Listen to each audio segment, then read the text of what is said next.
E aí, galera, muito bem-vindos e bem-vindas a mais uma aula aqui do cursinho Princípio. E na aula de hoje a gente vai dar continuidade diretamente em relação à aula passada, em que a gente vai falar quanto ao magnetismo sobre fios, ok? E também girado por fios. Então, hoje a gente vai ver algumas formatações de fios que influenciam no campo magnético produzido por eles. Essas formatações elas têm a ver diretamente com a geometria dos fios, ok? Como eles estão dispostos. Isso é uma coisa que eu falei na aula passada para vocês.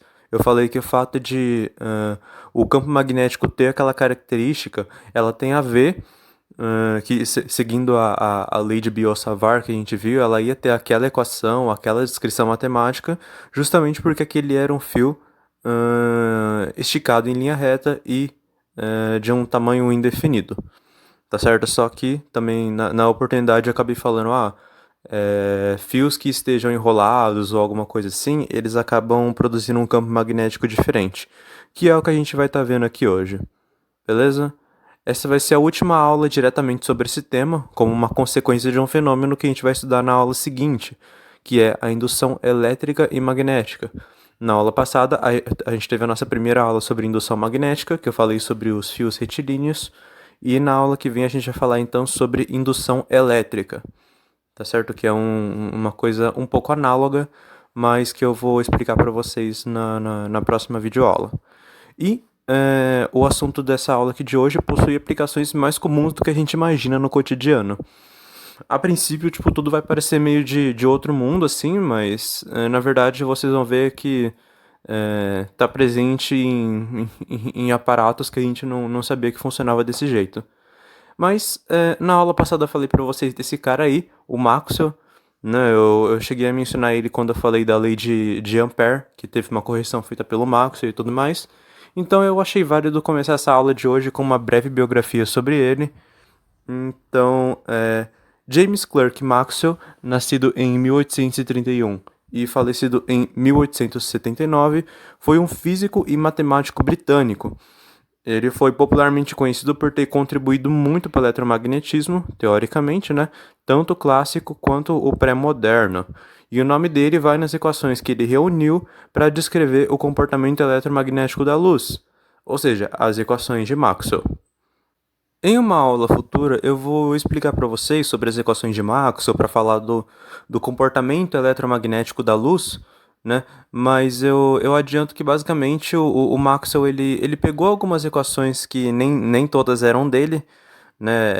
Ele pegou algumas equações que já existiam e no que ele reuniu quatro equações especificamente, duas do Gauss, uma do Ampère e dele também, depois que ele fez uma correção, e uma do Faraday, que eu vou falar para vocês na aula que vem. Ele estabeleceu que aquelas equações seriam as que descreveriam o comportamento eletromagnético da luz. Então, ele foi basicamente o responsável por enxergar a unificação eletromagnética com a ótica ali nesse contexto. Daí a importância dele por eletromagnetismo. Então, antes da gente falar sobre o assunto da aula, vamos dar uma breve retomada sobre a aula passada. Né? Das leis do Maxwell, a gente estudou a que origina a lei de Coulomb, né? Que depois eu vou falar para vocês que vai ter nome de lei de Gauss. A que diz que ímãs não possuem monopolos, outra coisa que a gente falou também, e que é a outra lei de Gauss que ele reuniu, duas são do Gauss, né, que nem eu falei. A lei de Ampère, ou Ampère-Maxwell, depois que teve uma correção. E essa última a gente vou explicar futuramente o que teve essa tal correção, né, que ele fez na equação do Ampère. E sobre a aula passada especificamente, em fios condutores a gente tem a lei de Ampère predominantemente, tá certo? Que diz que o campo magnético produzido pelo fio vai se dar ao redor dele, tá certo? Igual nessa imagem que vocês estão vendo aí. E no caso de um fio esticado, um campo circular de raio R ao redor, ou seja, a uma distância R do fio, né, que você esteja querendo analisar o campo magnético naquela distância, ele vai ser dado por essa equação aqui que a gente já viu. Campo B é igual a μ0i sobre 2πr. Belezinha? Agora, sobre as espiras, é o que a gente vai ter de primeiro assunto novo hoje. As espiras são fios condutores enrolados em um círculo. É basicamente a mesma coisa que a gente viu na aula passada, só que ao invés dos fios estarem esticados, eles estão dispostos nessa geometria circular, tá certo? No formato de uma circunferência, ok? E elas funcionam igual aos fios retos infinitos, só que o formato do campo delas vai mudar. Tá certo? Aí vocês estão vendo uma pequena ilustração de como que seria a configuração inicial do campo magnético dela nos primeiros instantes. E já no próximo slide eu vou mostrar para vocês como que esse campo de fato vai ser. Tá certo? Mas não vai ser muito diferente desse daí. Lembram que eu falei que havia duas regras da mão direita, que tecnicamente queriam dizer praticamente a mesma coisa? Pois bem, aqui é onde a gente vai ver já a segunda regra da mão direita, ok? Na primeira, o nosso polegar indicava o sentido da corrente e os demais dedos, que giravam, né, no sentido da palma da mão, eles indicavam o campo magnético. Agora, também serve o contrário, tá certo? No caso de uma espira. No que você está indicando o campo magnético com o seu polegar, como no caso dessa imagem aí, vocês estariam apontando o polegar para a tela, porque o campo ele está entrando, né, no plano da tela, ali dentro da espira, no centro dela, bem nesse ponto aqui, é onde a gente estaria tomando de referência, né, a medida do campo. No que a gente coloca o nosso dedão apontando para esse ponto aqui da tela, né, ele vai estar indicando o campo magnético, a gente vai observar que a corrente ela vai estar girando, segundo a regra da mão direita que a gente está usando agora, justamente nesse sentido aqui, que está até indicado aqui pela figura, né? Isso aqui seria o sentido da corrente, um mais e um menos, porque a corrente vai do mais para o menos, como a gente viu. Então, vejam só, ela vale para as duas configurações, beleza? Tanto para o polegar indicando o campo magnético, quanto para o polegar indicando a corrente elétrica, beleza? Então, esse aí é o primeiro esquema que a gente tem de uma espira, tá certo? Eu vou poder reforçar um pouco melhor com essa imagem aqui. Por quê? Porque isso daqui é uma configuração inicial, tá certo? Por que é uma configuração inicial? Porque vocês estão vendo que as linhas de campo elas estão tão absurdamente perto que esse sistema aqui não está considerando o que acontece nesse ponto central aqui, quando elas começam a se chocar. Agora, nessa imagem aqui, já está considerando. Por isso, essa imagem já não é mais uma configuração inicial, ela é uma configuração de equilíbrio do nosso sistema. Beleza? Então, o que você pode afirmar? Que essa imagem aqui ela é um pouco ilustrativa de como seria mais ou menos o campo, só que essa daqui é uma imagem correta, tá certo? E qual que é a diferença? Bom, primeiro vocês podem observar que, vamos estabelecer aqui, né? Primeira coisa que a gente pode observar pela regra da mão direita é que a corrente vai estar indo da parte de cima aqui para a parte de baixo, ok? Isso porque o nosso campo ele vai estar apontando para fora da tela, então, segundo a regra da mão direita, a corrente ela vai estar no sentido anti-horário, beleza? Segunda coisa então que a gente pode apontar, vamos tomar como referência esse ponto aqui, olha, que é onde tá originando aqui essas linhas de campo magnético que estão expostas, beleza? A gente tem um ponto P ali no centro da espira, que é o que a gente vai querer calcular, o campo ali, tá certo? E para isso, a gente vai analisar como é que se dá a distância das linhas de campo, dessas que estão expostas aqui, né, nessa ilustração, até aquele ponto do fio que está originando. Então, a gente tem aqui um exemplo de campo que ele teria um formato de circunferência, né, um certo raio R de circunferência.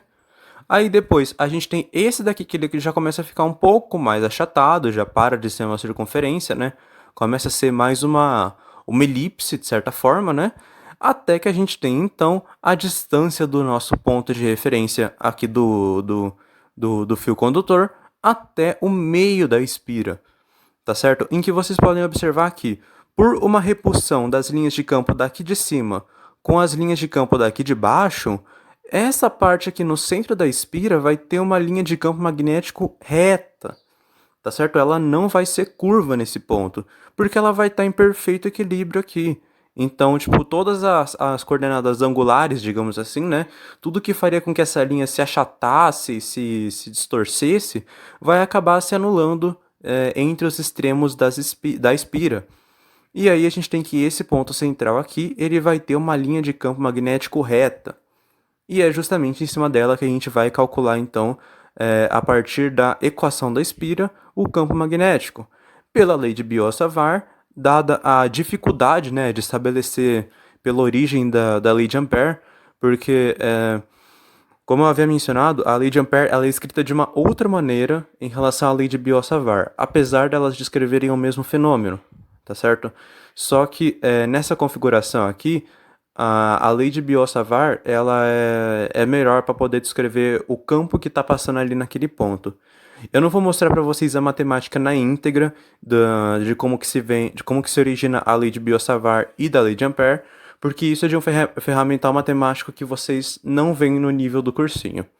Beleza? Então, vamos só colocar aqui as equações mesmo que descrevem.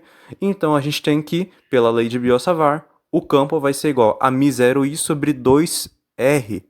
Ok? Cuidado para não confundir com a do fio reto, que é 2πr. Sendo que R, no caso, é o raio da própria espira, né? Tipo, essa parte aí já não tem segredo mesmo. O μ0 e o i continuam a mesma coisa e o b também. Ok? Então, essa é a equaçãozinha que vai descrever a nossa espira, tá certo? Bom, por que a gente estuda a espira desse jeito então? Para a gente poder contextualizar depois com aparelhos como a bobina, tá certo? A bobina, ela é um conjunto de N espiras enroladas juntas, bem próximas, tá certo? Esse número de espiras é indicado pelo fabricante do produto. E é alguma coisa mais ou menos assim. Vocês talvez não estejam conseguindo observar com muitos detalhes isso aqui, mas se vocês olharem bem de pertinho, vocês vão ver que isso daqui não é um corpo contínuo, reto. Isso daqui são muitas e muitas e muitas e muitas espiras enroladas juntas, tá certo? Isso daqui não é um corpo de ferro que... De ferro não, é de metal que parece uma garrafa de alumínio, por exemplo, né? Uma garrafa térmica. Não, isso daí são muitos e muitos círculos juntos, tá certo? Esses círculos são espiras, são fios condutores enrolados, ok? E as bobinas, elas principalmente são usadas para direcionar e intensificar um campo de força magnético, beleza? Outro nome que a bobina pode ter é bobina chata. Por que bobina chata? Porque as espiras enroladas, elas estão muito próximas, ok? O número de espiras é muito grande para cada metro, para cada centímetro que você tem de bobina.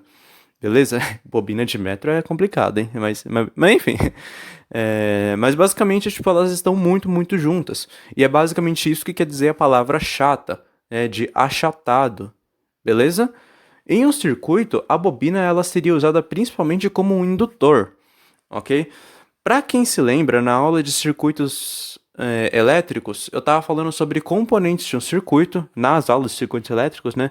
Teve uma aula que eu dediquei especialmente para falar de muitos componentes de circuitos, e eu vou avançar um pouquinho só para mostrar para vocês. Esse daqui mesmo. Para quem se lembra, o símbolo de um indutor no circuito era muito parecido com isso daí. Tá certo? Ele era todo enroladinho assim, né? E no final ele tinha uma determinada função lá de ser um transformador. Bom, por que ele tinha essa função? Porque no que você faz passar corrente elétrica pelos seus fios, o campo magnético gerado vai ter essa configuração aqui, tá certo? No centro da bobina ele vai ser uma linha reta e esse campo magnético ele pode ser transferido para uma outra bobina e no que ele é transferido para uma outra bobina, né, por meio de uma coisa que a gente chama de núcleo, esse núcleo é uma coisa que vai canalizar o campo magnético e vai transferir ele integralmente, tá certo? O núcleo ele fica imantado também, né? Ele fica, já que ele está conduzindo o campo magnético por si. Geralmente o núcleo é de metal, é de ferro, geralmente. O núcleo de ar, ele perde muita energia do campo magnético, então não é um núcleo muito viável, mas às vezes acontece, tá certo? E o núcleo é tipo, ele se parece com uma mini caixinha de ferro, um prismazinho de ferro É literalmente é tipo uma caixa de sapato pequena e de ferro, sólida, maciça. Então, esse núcleo vai conectar o interior das duas bobinas e vai canalizar as linhas de campo magnético do interior de uma para o interior da outra, tá certo? E aí você vai fazer o campo magnético passar de uma para outra. E aí vai acontecer todo aquele processo do transformador que eu expliquei para vocês antes e que eu vou até poder retomar um pouco na aula que vem, porque de certa forma vai falar disso também, ok? E é nisso que a gente usa então, ok? Duas bobinas acopladas conectadas por um núcleo, de qualquer que seja o material do núcleo, num circuito é o que seria um indutor, ok? Que no nosso cotidiano tem o exemplo clássico aí do transformador. Belezinha? Bom, a equação da bobina ela não poderia ser mais intuitiva do que sendo a equação de N espiras, tá certo? Então, no final, você pega a equação da espira e multiplica por N, tá certo? O campo girado no interior de uma bobina é igual ao número de espiras vezes μ0i sobre 2r. Ok? Não tem segredo nessa equação aqui. É basicamente entender que se na bobina um conjunto de N espiras enroladas, então o campo magnético gerado vai ser N vezes o campo magnético de uma espira. Tá certo? Só para lembrar, então, N é o número de espiras que estão ali na bobina. Então, vamos falar agora do solenoide, que é uma coisa um pouco parecida com a bobina, tá certo? Só que a diferença principal é que as espiras são espaçadas, tá certo? É por isso que a bobina poderia ser chamada de bobina chata. Agora, o solenoide já não pode, porque elas têm um certo espaço entre elas, tá certo? Vocês podem ver que elas já não estão mais grudadinhas, beleza? Outro nome também poderia ser espira longa, ok? Justamente por causa dessa configuração aqui, que está levando em consideração esse distanciamento entre as espiras, tá certo? Então, mais uma vez, a gente vai ter N espiras com o centro na mesma reta, tá certo? Que é uma que passa aqui no interior delas, que é onde a gente vai medir o campo magnético, beleza?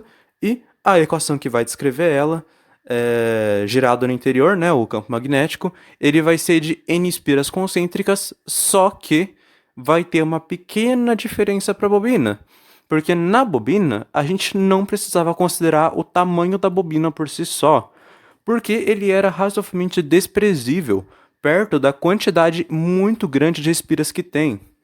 Tá certo? Quando eu digo muito grande, pessoal, realmente é um número de espiras grande que tem. Tá certo? Enroladas em uma bobina. Algumas bobinas têm 250, outras têm 500, mas tem bobina que tem mais de 1000 espiras enroladas juntas. Tá certo? É realmente bastante coisa. E ainda assim, o tamanho da bobina não costuma ser grande. Agora, o solenoide propositalmente tem um espaço entre as espiras, tá certo? Então é por isso que a equação é um pouquinho diferenciada. A gente tem que o campo magnético vai ser o número de espiras vezes μ0i dividido por L, sendo que L é o tamanho do solenoide. Beleza? Um tanto diferente da equação da espira, mas está aí explicado o motivo, porque basicamente no solenoide a gente precisa considerar o tamanho desse equipamento por si só, tá certo? Pode acontecer de, às vezes, vocês verem até mesmo exercícios, né, daqueles exercícios que dão uma certa explicação no enunciado, às vezes até dão uma equaçãozinha que calcula alguma coisa, calcula outra. Vocês podem até ver, por exemplo, eles dizerem que a equação é B é igual a N0i, sem o dividido por L. Isso pode valer até para bobina também. Mas isso é porque, quando o enunciado fala isso, ele está considerando que esse N, na verdade, não é apenas o número de espiras, é o número de espiras por unidade de comprimento, que seria mais ou menos equivalente a um L. Né? Por que eu tô falando isso? Porque é importante que vocês saibam se virar, né, na hora desses exercícios, porque às vezes vocês podem ver lá N0i, e aí vocês pensam, putz, mas não era N0i dividido por alguma coisa? Por 2πr, por 2r, por L? Não, 2πr não, né? Mas enfim. Sim, sim, de fato é. Só que, em uma forma mais genérica, esse N se comporta como se fosse um N sobre L. e aí é por isso que acaba não aparecendo o L embaixo, tá certo? Uma dica que eu dou para que vocês se lembrem disso é vocês lembrarem do que eu falei na aula passada sobre a origem da lei de Biot-Savart, tá certo? A origem da lei de Biot-Savart fala que o campo magnético vezes o caminho que ele deve percorrer é igual a μ0i, tá certo? É igual a constante de permissividade vezes a corrente total, beleza? Por que eu tô falando isso? Porque se vocês têm em mente essa noção de que tem alguma coisa de comprimento ali que tem a ver com o caminho percorrido pelo campo magnético, então vocês conseguem se lembrar disso daqui, não só disso daqui, das outras equações, como do B é igual a nm0i, de um jeito muito mais eficiente, creio eu. Tá certo? Talvez até ajude vocês a entender um pouco melhor de onde vêm essas equações. Belezinha?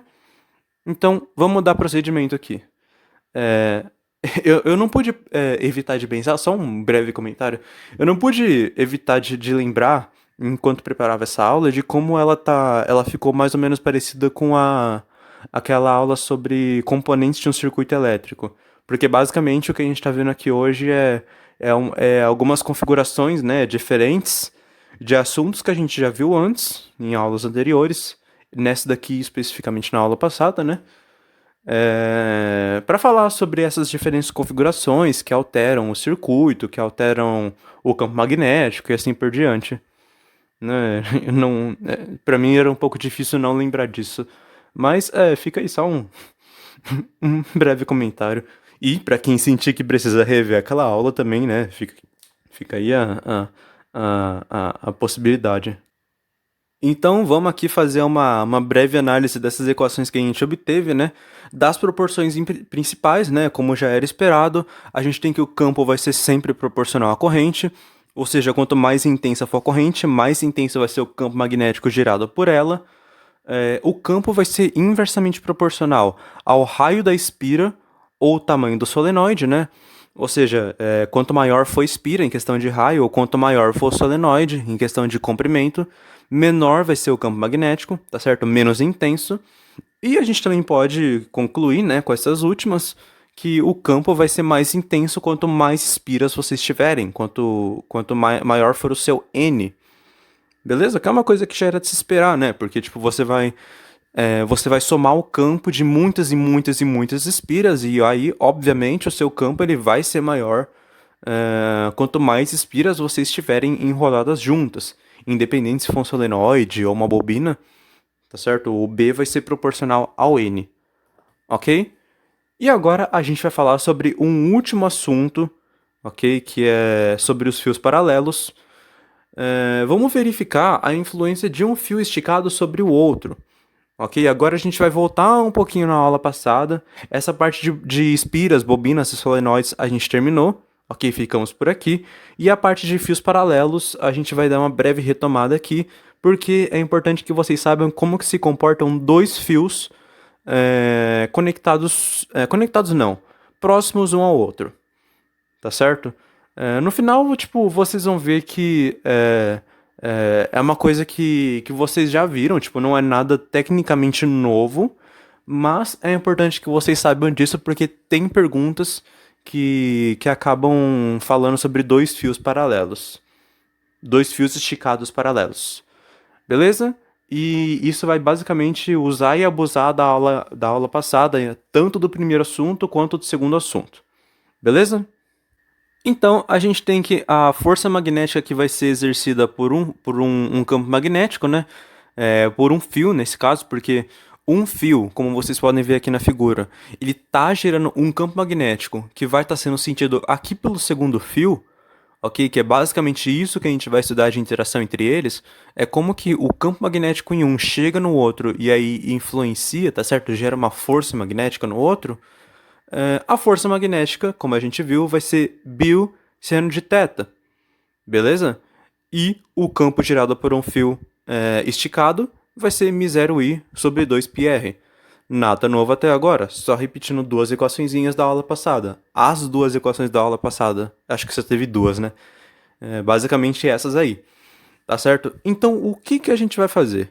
A gente vai Assim, a força exercida pelo fio 1 sobre o fio 2 é aquela que vai ser ocasionada pelo campo magnético do fio 1, tá certo? O que isso quer dizer? Significa que o fio 1 vai exercer uma força magnética sobre o fio 2. E essa força magnética vai estar sendo transmitida pelo campo, ok? Pelo B maiúsculo. Então, o que a gente vai fazer? A gente vai pegar essa expressão de campo aqui, que está sendo gerada pelo fio 1, e vai jogar aqui na equação da força que o 1 vai exercer no 2, tá certo? Ou seja, vamos pegar esse μ0i sobre 2πr e substituir nesse B aqui. E aí, a gente vai ter que a força que 1 exerce em 2 vai ser o campo gerado por 1, vezes a corrente que vai passar no 2, vezes o comprimento do fio 2. Assim, a força que 1 exerce em 2 é igual a μ0 vezes I1. Por que I1? Porque a corrente que está originando o campo 1 é a corrente 1. Beleza? Se vocês quisessem obter a força que o 2 exerce em 1 também, tanto faz, não tem ordem. Ok? É só um jeito de falar sobre isso. Dividido por 2πd, poderia ser 2πr? Poderia, não tem problema. O R é a distância entre a fonte e o ponto que a gente está medindo no campo magnético, né? Nesse caso aqui, é a distância entre dois fios, por isso que eu chamei de D. Isso tudo multiplicado pela corrente 2 vezes o comprimento do fio 2. Beleza? Então a gente assim reescreve em termos de uma fonte de campo magnética conhecida, que é o campo magnético gerado pelo fio número 1. Beleza? Essa é uma dedução matemática que, tipo, vocês, a partir do conteúdo da aula passada, vocês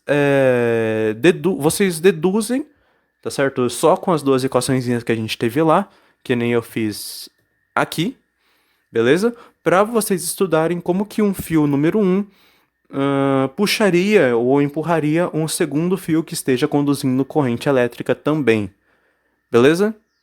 E assim a gente tem aqui então a nossa famigerada equação dos fios paralelos. Beleza? Caso vocês não se lembrem dela, lembrem-se de vocês conhecerem essas duas equações aqui fundamentais e substituir uma na outra. Tá certo? E de resto vocês analisam qual que é a corrente 1, o comprimento 1 e assim por diante. Então, uma breve análise dessa equaçãozinha aí. Como eu falei já algumas vezes agora há pouco, a gente escreve a força magnética sobre o fio 2 em função do campo que está sendo gerado pelo fio 1. Ok? Na primeira vez que a gente viu na aula passada, eu falava tipo, a origem desse campo magnético aqui não importa pra gente. Agora, ela importa porque ela está vindo de uma fonte conhecida, que é um fio número 1 esticado. Beleza? As propriedades de proporcionalidade já vistas anteriormente se mantêm. Na aula passada tá lá as proporções que tem entre campo, corrente, força, essas coisas aí, ok? E pela terceira lei de Newton, a gente também tem que a força que 1 exerce em 2 é igual à força que 2 exerce em 1, só opostas em sentido. Belezinha? Então, só fazendo uma breve retomada aqui nas nossas considerações finais, a gente pôde ver nessa aula como a geometria do fio condutor impacta no campo magnético gerado, né? E por causa disso existe uma diferença entre as bobinas e os solenoides, né? Que o quanto o comprimento delas vai interferir no campo interior, que é o que a gente viu pelas duas equações que são diferentes, né? Em uma o campo é μ0i sobre 2r, e na outra é μ0i sobre L, tá certo? Multiplicado por N também as duas, né? Então essa diferença se observa tanto fenomenologicamente quanto matematicamente. Beleza? E agora, por fim, a gente viu que a força que um fio paralelo exerce sobre outro pode ter os seus vetores definidos pela regra da mão esquerda para fios condutores. É uma coisa que eu não mencionei aqui para vocês, mas vocês poderiam ter visto isso se vocês tivessem usado a regra da mão esquerda ali. Nessa imagem aqui especificamente, né, vocês poderiam ver o sentido da força, do campo e da corrente, e aí vocês iam obter essas direções aí, ok? Então, vamos praticar isso aqui com alguns breves exercícios, tá certo? Primeiro exercício vai ser sobre fios paralelos. Então, para dois fios paralelos, um que esteja sobre o outro, vamos calcular a corrente mínima que deve correr sobre o fio 1 para que ele anule a tensão no cabo do fio 2, sendo que esse fio número 2 tem massa de 3 kg, comprimento de 5 metros, conduz uma corrente de 10 A e está distante do fio 1 em 1,5 metro, ok? Enquanto vocês leem enunciados, especialmente enunciados longos ou que tenham muitas informações, sempre lembrem de vocês lerem, pararem numa informação, escreverem essa informação, né, anotarem, e daí depois vocês continuam lendo o enunciado. E aí, por fim, vocês leem o enunciado uma segunda vez para interpretar o problema, para saber o que ele está pedindo. Tá certo? A princípio, apenas anotem os dados. Beleza? É o que eu recomendo que vocês façam. Então, vamos interpretar aqui o que está acontecendo. A gente tem dois fios paralelos, um que está em cima do outro, tá certo? Eles estão distantes, né, em 1,5 metro. E nesse caso aí, está sendo pedido para a gente a corrente mínima que deve passar no fio 1 para que ele anule a tensão no cabo do fio 2. Anular a tensão. O que isso significa? Toda vez que um fio está esticado, né, nesse caso aí, os fios eles estão na horizontal, né, como se fossem fios de eletricidade, por exemplo, né, já que um está acima do outro. E quando a gente fala de anular a tensão, a gente tem que sempre lembrar que um fio que esteja tensionado ou tracionado, ele está esticado de alguma forma, tá certo? Ele está pendurado. E ele está sendo puxado por qual força especificamente? Como ele é um fio que ele tem uma massa, né, uma massa de 3 kg, ele está sendo puxado pela força gravitacional para baixo o tempo todo. Ou seja, a força-peso. Beleza? E é com essa força-peso que a força de tração do fio está se equilibrando. Ou seja, quando ele está esticado, ele está tracionado com uma força igual à força-peso. Beleza? O que a gente tem que fazer é descobrir o valor de corrente elétrica que deve passar no fio 1 para que essa tensão no fio chegue a zero. O que significa essa tensão chegar a zero? Significa que esse fio já não vai mais precisar estar esticado, porque a gente vai colocar o fio 2 em um estado de equilíbrio dinâmico. Beleza? A força resultante sobre o fio 2 deve ser nula. Portanto, aí que está a chave do problema, a interpretação que vocês têm que ter. Para a gente fazer isso, a gente vai calcular a força mínima que deve colocar o fio 2 em equilíbrio. Como a única força que está atuando sobre ele é a força-peso, né, a força de tração é uma força um pouco diferente, ela não é uma força externa, ok? Então, a força magnética que deve ser gerada sobre o fio 2 deve ser igual à força-peso dele, ok? Esse, pessoal, é o tipo de interpretação que vocês treinam nos exercícios, ok? É esperado de vocês que vocês saibam ter essa lógica na cabeça, de vocês entenderem que esse é um problema não só de eletromagnetismo, como também de equilíbrio dinâmico, beleza? E esse equilíbrio dinâmico aí, nesse caso, vai se dar equiparando, igualando a força magnética à força-peso. Ou seja, partindo aqui da nossa equação dos fios paralelos, né, que eu apresentei para vocês, vamos colocar que essa força é igual à força-peso. Só estão invertidas em sentido, mas o módulo delas é igual. Portanto, essa força é igual a mg. Beleza? E esse lado direito da equação aqui eu não mudei. Eu só substituí a força 1, 2 por mg, por causa desse motivo que eu falei para vocês. É uma situação de equilíbrio dinâmico, então a gente precisa igualar a força magnética à força-peso. A força magnética vai estar puxando para cima e a peso vai estar puxando para baixo. Beleza? E aí elas vão entrar em equilíbrio. Então, fazendo aqui as nossas continhas, qual deve ser o valor mínimo de corrente para que exista esse equilíbrio, a corrente que passa no fio 1? Substituindo dado a dado que nós temos aqui, a massa em questão é a do fio 2, que tem 3 kg. A constante de aceleração da gravidade G é de 10 metros por segundo ao quadrado. μ0 é igual a 4π vezes 10 elevado a menos 7. A corrente I1 nós queremos descobrir. 2π vem da própria equação. A distância entre os fios é de 1,5 metro. Isso tudo vezes a corrente que passa no fio 2, que é de 10 A, e multiplicado também pelo comprimento desse fio, 5 metros. Beleza?